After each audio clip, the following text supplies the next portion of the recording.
Antifa messed with the wrong mother, and what happened next will leave you stunned. White supremacy is not the problem. Boys were not the problem. Antifa, Black Bloc are the ones who threw bombs, mortars, and pepper spray at me and my children. Some protesters thought they could silence Andy Ngo, but they only made him stronger. And when a MAGA flag hit the streets, Antifa quickly realized they had messed with the wrong people. These are 10 times Antifa messed with the wrong patriots.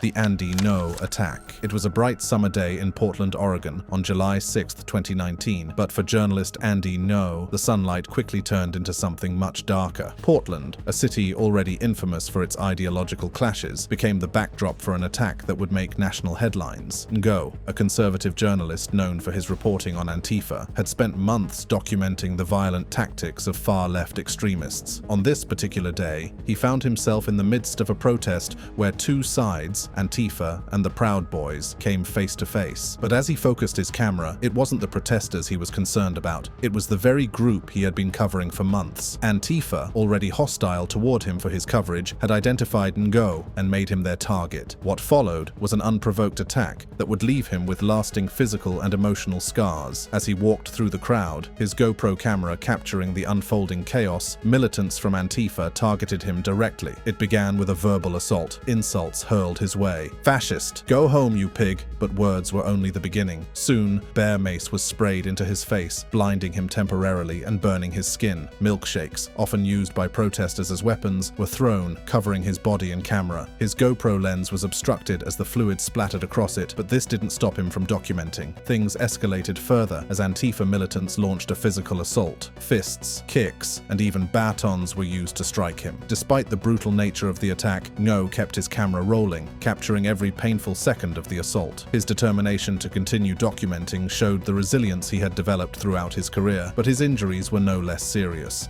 Well, I can speak that there weren't phantoms who beat me severely in 2019 to the point where I was bleeding out of my ears and from my eyes and suffered a brain bleed. Those injuries were real. Ngo suffered a subarachnoid hemorrhage, a condition caused by blunt force trauma to the head, and he was rushed to the hospital. Despite the horrific attack, Ngo didn't retreat. He shared his story publicly, and his footage went viral across social media platforms. Instead of silencing him, the attack catapulted Ngo to fame. His book, Unmasked: Inside Antifa's Radical Plan to Destroy Democracy, became a bestseller. His Twitter following soared, and his voice became one of the loudest in the conservative media space. In a way, Antifa's assault backfired. While they hoped to silence him, they had inadvertently given him a much bigger platform to continue his fight. Antifa had messed with the wrong patriot. Rather than retreating into obscurity, Ngo became a figurehead for conservative resistance against left-wing extremism. While Antifa thought they could silence Andy Ngo, they were in for a shock when another patriot took a stand with a flag. Paul Welch flag incident. It's rare for a city like Portland, known for its progressive ideals, to become a flashpoint for political violence. But on August 4, 2018, an incident involving Paul Welch, a progressive patriot, would highlight the fractured nature of modern American politics. Portland's streets were filled with left-wing activists clashing with right-wing groups like the Patriot Prayer movement, but it was Welch's American flag, a symbol many on the left had long rejected, that would spark a brutal confrontation. Welch wasn't your typical conservative. A Democrat and Bernie Sanders supporter, he had never been a part of the far right, but his connection to the symbol of the American flag made him a target for Antifa. On this day, he was carrying the flag not as a weapon, but as a statement. For him, the flag was a symbol of unity, not division. He wanted to show that the American flag belonged to everyone, not just right-wing extremists. But for Antifa militants, the American flag was something they couldn't tolerate. As Welch proudly displayed the flag during the protest, a group of Antifa militants confronted him. They demanded he hand over the flag, calling it a symbol of oppression. When Welch refused, the situation quickly escalated into a physical confrontation. The attack on Welch wasn't just about a flag, it was about a misunderstanding of what the flag represented. As Welch stood his ground, the militants grew more aggressive. Flash bombs were thrown, and pepper spray was deployed. Welch was struck in the head by a club and knocked to the ground, but he remained determined to protect the flag. It wasn't long before Welch's story went viral. Videos of the confrontation spread across social media, media, showing Antifa's violent tactics. The story of a progressive man being attacked by Antifa for simply carrying the flag was too compelling to ignore. For many, this wasn't just an attack on Welch, it was an attack on the very idea of American patriotism. Instead of silencing him, the assault brought even more attention to Welch. Conservative outlets hailed him as a hero for standing up against Antifa, while left-wing groups were left to explain their increasingly violent tactics. If Antifa thought a flag was their only target, they were wrong. This next case shows how they messed with a mother's resolve. Jamie Anatello's BLM confrontation. Portland has always been a city of political activism, but it took a heartbreaking turn in August 2021 when Jamie Anatello, a black Christian mother, found herself caught in a violent clash that shook her to the core. Anatello had attended a Christian prayer rally in Portland's Tom McCall waterfront park with her family, hoping for a peaceful day of prayer and community, but what transpired was anything but peaceful. Antifa militants, who had been known to disrupt rallies they deemed fascist, were intent on sowing chaos at the event. The confrontation escalated when Antifa militants began throwing eggs, bottles, and chemical weapons into the crowd. The atmosphere turned toxic quickly, with flashbangs exploding and pepper spray filling the air. Anatello, who was holding her 8-month-old daughter, felt the sting of the chaos as the rally she attended in faith was marred by violence. But the true horror came when a flash bomb was thrown directly toward her baby's face. White supremacy is not the problem. Boys were not the problem. Antifa Black Bloc are the ones who threw bombs, mortars, and pepper spray at me and my children. My baby girl, 8 years old, nearly was hit in the face with an explosive by white people. Thankfully, a family friend stepped in front of the blast, absorbing the impact. Anatello, filled with panic, immediately shielded her children from the escalating violence. What followed was a viral moment of clarity. Anatello didn't back down. She confronted Antifa's violence head-on, exposing them for attacking an innocent family-focused prayer rally. Her story spread rapidly across social media and conservative platforms, where she became a symbol of the strength of mothers standing up against violent extremists. Her message was simple: if Black Lives Matter to Antifa, why were they attacking her black family at a peaceful prayer rally? In interviews and public appearances, Anatello showed incredible resilience. She made her voice heard in a press conference where she boldly confronted Antifa and their supporters. She brought attention to the unprovoked violence her family had faced and demanded accountability. Her bravery exposed the hypocrisy of those who claimed to stand for justice but were the perpetrators of violence themselves. But if Antifa thought they could intimidate a family, they were soon met by a whole crowd of patriots who weren't backing down. Portland ICE facility brawl. On October 3rd, 2025, a violent brawl outside the U.S. Immigration and Customs Enforcement ICE facility in Portland, Oregon, turned into an explosive moment in the ongoing ideological war that had plagued the city for years. This wasn't just another protest, it was a scene that would set the tone for the escalating tensions between far-left extremists and right-wing patriots, one where Antifa's aggression would meet an unexpectedly formidable response. The day began like so many others, a typical Portland protest where emotions ran high on both sides. Antifa militants, dressed in their signature black bloc attire, had gathered outside the ICE building, protesting the Trump administration's aggressive immigration policies. Armed with shields, signs, and megaphones, they shouted slogans and threw eggs at the facility's walls, as was customary in Portland protests. At the same time, the federal agents guarding the ICE facility stood behind their fences, trying to keep the protesters from entering. The tension was palpable. Both sides knew that this day would be different. As dusk approached, the counter-protesters, including a group of patriots, arrived. They weren't part of any organized group like the Proud Boys, but they were passionate individuals who strongly opposed Antifa's tactics. These patriots weren't looking to start trouble, but they weren't about to back down either. Live streaming the chaos, they filmed every moment of the protest to share with their supporters, determined to shed light on what they considered the unchecked violence of far-left militants. Among them was Charlie Kirk, a man whose Freedom shirt and GoPro camera were symbolic of his attempt to document the insanity that seemed to be unfolding around him. As Antifa militants escalated their attacks, the brawl began. Small jabs and insults exchanged, followed by pushing and shoving. But the real trigger came when a member of Antifa, known for his aggressive rhetoric and chaotic behavior, launched a surprise attack. What followed was a scuffle of wild proportions. The two men circled each other, each trying to land a decisive blow, but Kirk had the advantage of experience. He wasn't just some passive observer. As the fight continued, Kirk's measured movements presence and sturdy frame held up against the unpredictability of his assailants' wild attacks. It wasn't just a physical fight, it was a battle for ideological superiority on the streets of Portland. The crowd began to chant as the skirmish raged on, "Stand your ground!" At one point, the Antifa militant attempted to grab Kirk, but the Patriot broke free, delivering a devastating right cross that connected with the man's jaw, sending him to the ground. The sound of the punch was audible even over the chants and jeers from the crowd. The man was dazed, and as he tried to stand, he was quickly surrounded by his own allies, who attempted to shield him from further harm. Kirk, however, stood tall, proud of his victory and unbothered by the pain. Now, Antifa thought they could outsmart the Proud Boys, but what they didn't know was they were walking into a trap set by Patriots.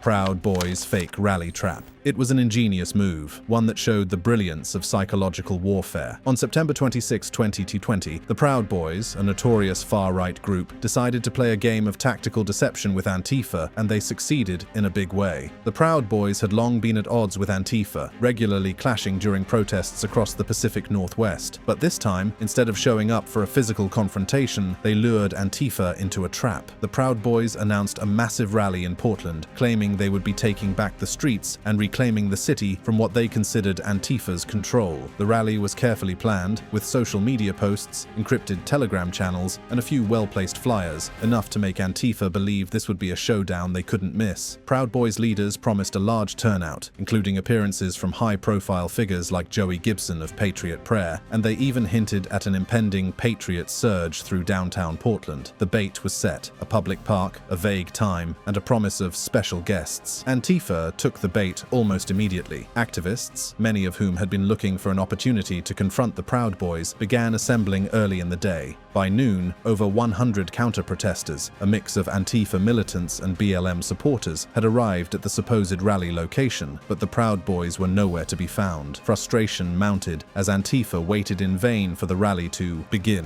The crowd grew restless. Black Bloc militants checked their phones, nervously looking around. Rocks were thrown at nearby benches, water bottles were hurled at innocent bystanders, and some individuals began to target random parkgoers, assuming they were members of the Proud Boys. Videos posted on social media showed Antifa members approaching strangers, asking, "Are you one of them?" While the Proud Boys stayed miles away, watching the chaos unfold, the counter-protesters began to lose their cool. The Proud Boys' plan had worked flawlessly. Antifa was now infiltrating itself, creating chaos where none existed. As frustration turned into anger, some of the counter-protesters began to fight amongst themselves. Antifa militants broke into factions. One group wanted to march downtown and search for the non-existent Proud Boys, while another group suggested they remain at the park. Arguments broke out, and videos began to surface showing Antifa militants shoving and yelling at one another. What began as a coordinated effort to confront the Proud Boys quickly devolved into infighting. This trap wasn't just physical, it was psychological. The Proud Boys had manipulated their opponents into fighting each other, turning Antifa's aggression inward. By the time the police arrived, after receiving tips about the growing violence, 7 Antifa militants were arrested for disorderly conduct and vandalism. But while Antifa was duped by a fake rally, this next case shows how even the smallest symbol can escalate their anger. Pepe Pin silly string escalation. In the summer of 2019, Portland was once again a battlefield. But this time, the battle wasn't over political slogans or rallies, it was over a small Pepe the Frog pin. The cartoon character, which had been co-opted by the alt-right as a symbol of rebellion, was now the flashpoint for an escalating conflict. On August 17, 2019, at a rally in Portland, the Proud Boys and Antifa were set for another confrontation. Among the crowd, one individual, let's call him Jake, decided to wear a Pepe pin on his shirt. For Jake, it was an ironic nod to internet culture, but to Antifa, it was a symbol of far-right extremism. The situation escalated quickly. As soon as Antifa militants spotted the pin, they zeroed in on Jake. What followed was an overreaction that spiraled into chaos. A can of silly string was sprayed on Jake's chest, followed by eggs, and even a skateboard was swung at him. The situation seemed absurd. Over a pin, Antifa militants became unhinged. The absurdity of it all became even more apparent as the skirmish continued, with Jake, unfazed, filming the entire incident. His calm demeanor in the face of such petty violence only made the militants look more ridiculous. In the end, Antifa's overreaction to the EpiPen exposed their growing sense of paranoia. Jake's refusal to retreat, combined with the absurdity of the situation, turned the tables. Rather than making Jake retreat or back down, the incident went viral, with conservatives mocking the absurdity of Antifa's reaction to an internet meme. If Antifa thought a pin was enough to provoke Patriots, they were wrong. This time, they went after two prominent figures.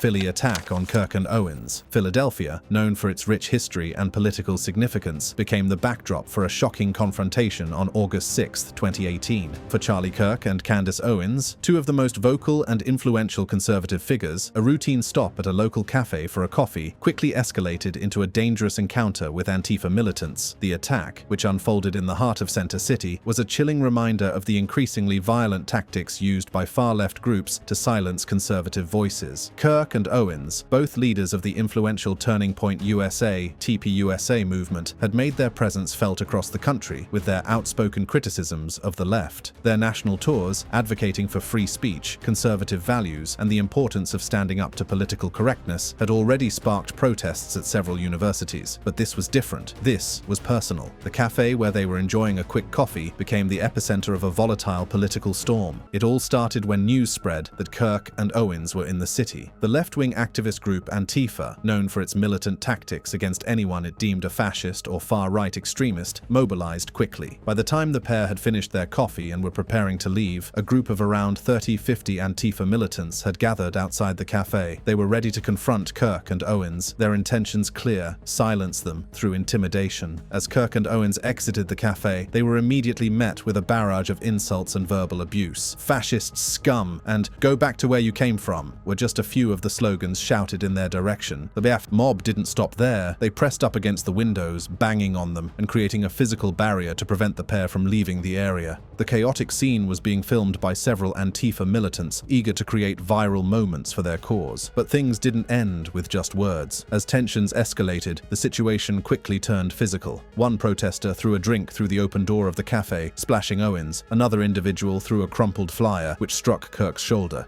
Water thrown on myself, they threw an egg at me, and here's the interesting part. Candace and I were just minding our own business. We were just having, quiet breakfast, and they mobilized within 20 or 30 minutes, at least 50 of them, came into the restaurant, started calling Candace a Nazi, which I can't quite figure out how on earth they would come to that conclusion. The crowd pressed in, continuing to shout, and Antifa militants banged on the cafe windows, trying to provoke a response. The aggression was evident, and the left-wing militants were out for blood, an attempt to provoke violence that could justify further escalation. But Kirk and Owens, well-versed in dealing with hostile crowds, didn't take the bait. They didn't flee, and they didn't engage in violence. Instead, they continued to film, keeping their cool as they documented the incident. And of course, the culprits paid the price. Now, Antifa tried to tear down a symbol of American pride, but they were about to meet patriots who wouldn't let that happen. MAGA flag in Antifa riot. The sun was setting over the streets of Portland on September 30th, 2025, when the MAGA flag, a symbol of conservative defiance, became the focal point of an unexpected and violent confrontation. The city, long known for its ideological battles between left-wing activists and conservative forces, was once again the stage for a political brawl. But this time, it was about much more than just a piece of cloth. It was about ideals, symbols, and a bold display of patriotism in a city that had come to symbolize left-wing resistance. The day began with the usual tension. Antifa had gathered outside the U.S. Immigration and Customs Enforcement (ICE) facility in Portland, rallying against the Trump administration's deportation policies. They were chanting slogans like "No borders, no cages" and "Abolish ICE," while throwing eggs at the facility's walls and attempting to block the entry points to the building. Across the street, a small group of patriots, many wearing MAGA hats and waving flags, countered the protesters. They weren't there to start a fight, but they were there to show that America and its values still had a place in Portland, despite the overwhelming liberal sentiment in the city. The situation remained tense but peaceful for the most part. The MAGA flag, a bright red banner with "Make America Great Again" emblazoned on it, waved in the air like a beacon for the counter-protesters. However, the Antifa militants, seeing the flag as a symbol of everything they opposed, quickly descended on it. Shouting obscenities and calling it a symbol of fascism, they began to advance toward the flag bearer, determined to take it down. What followed followed was a chaotic scene of aggressive behavior from the Antifa militants. They pushed, shoved, and physically confronted the MAGA flag bearers in an attempt to rip the flag away from their hands. Flashbangs were thrown, pepper spray filled the air, and batons were swung in a melee that lasted for what seemed like hours. The clash escalated rapidly as both sides grew more agitated, with Antifa attempting to seize the MAGA flag and use it as a tool of symbolic victory. The violence continued as the two sides clashed, but eventually, Portland police arrived to restore order. They were quickly overwhelmed by the number of protesters, but they did their best to separate the two groups and prevent further violence. But Antifa wasn't prepared for the locals in Yucaipa, who stood their ground, showing them what happens when they mess with small-town patriots. Yucaipa locals versus protesters. The small, quiet town of Yucaipa, California, was about to become the stage for a confrontation that would capture the essence of America's polarized political climate. On June 1st, 2020, the nation was still reeling from the death of George Floyd, and protests were erupting across the country. While most of the protests in large cities like Los Angeles and San Francisco had turned violent, Yucaipa, a conservative enclave nestled in the foothills of the San Bernardino Mountains, had remained relatively calm. However, that all changed when a group of around 100 protesters, some claiming to be part of Antifa, gathered in the town to demand racial justice and protest police brutality. What they didn't anticipate was the strong resistance from the local community, a community that valued its freedom and was fiercely protective of its way of life. By 6 p.m., word had spread like wildfire that a group of armed locals had gathered near Yucaipa Boulevard, ready to confront the protesters. These were not organized militias, but rather everyday working-class citizens, mechanics, retirees, and small business owners, all united by their desire to defend their town against what they viewed as an outsider intrusion. Many of these locals were armed, with AR-15s, shotguns, and handguns slung over their shoulders. MAGA hats, "Don't Tread on Me" t-shirts, and thin blue line patches were visible among the crowd. The leader of the group, a grizzled ex-Marine named Dan, had organized the protest response using a local gun club's text chain. Dan, wearing a grey beard and a "Don't Tread on Me" shirt, stood at the forefront, commanding his group with military precision. As the protesters marched down Yucaipa Boulevard, they were met with the sight of these armed civilians standing their ground. It didn't take long for the protesters to realize they had made a mistake. This was not a community they could intimidate. As the two sides faced off, the atmosphere grew charged with hostility. Shouting ensued, with racial epithets from some locals and calls for justice from the protesters. However, the locals didn't advance. They simply held their ground, waiting for the protesters to make the next move. In a tense standoff, the locals advanced, guns raised, shouting at the protesters to leave. "This is our town!" Dan yelled, his voice booming through the air. The protesters, not prepared for this level of armed resistance, began to scatter, retreating from the area. The confrontation was over almost as quickly as it had begun. No shots were fired, and the locals didn't pursue. Their point had been made. The protesters, who had expected to challenge the local community, found themselves overwhelmed and forced to retreat. Now, Antifa thought they could taunt patriots at a vigil, but they soon found out that messing with these patriots was a mistake. Boston flag taunt at Kirk Vigil. On September 14, 2025, Boston Common became a battleground of ideals when a memorial vigil for Charlie Kirk, the conservative firebrand and founder of Turning Point USA, was disrupted by Antifa militants. The vigil, held by Kirk's supporters, was meant to honor his legacy and stand for conservative values, attracting around 200 mourners. But Antifa, a group increasingly known for disrupting conservative events, had other plans. As the vigil's attendees stood beneath candles and flags, many of them draped in the American flag, Antifa militants, numbering about 50, marched into the scene. Their goal was clear: to taunt and provoke the mourners, who they deemed as adherents of fascism. Armed with megaphones and spray-painted signs, they shouted insults like "fuck your fascist," "hero," and "Kirk's burning in hell." Among the vigil's attendees was Mike, a local Bostonian who had come to pay his respects to Kirk. Mike, not a member of any specific group but a staunch conservative, carried with him a large American flag, its bold red and white stripes waving defiantly in the wind. As Antifa's verbal assault grew louder, Mike stepped forward, waving the flag with unshakable calm. The flag's movement cut through the chaos, a symbol of patriotism and defiance in the face of hate. Antifa, anticipating a fight, tried to close in, but Mike didn't back down. He planted his flagpole in front of the most vocal Antifa member and with a steady hand began to wave it in slow, deliberate arcs, pushing the militant back with nothing more than the weight of his conviction and a symbol of American pride. This simple act of defiance was more than enough to make the taunts fizzle out. Thank you for watching. If you enjoyed watching this video, click on one of the boxes playing on your screen to watch more similar content.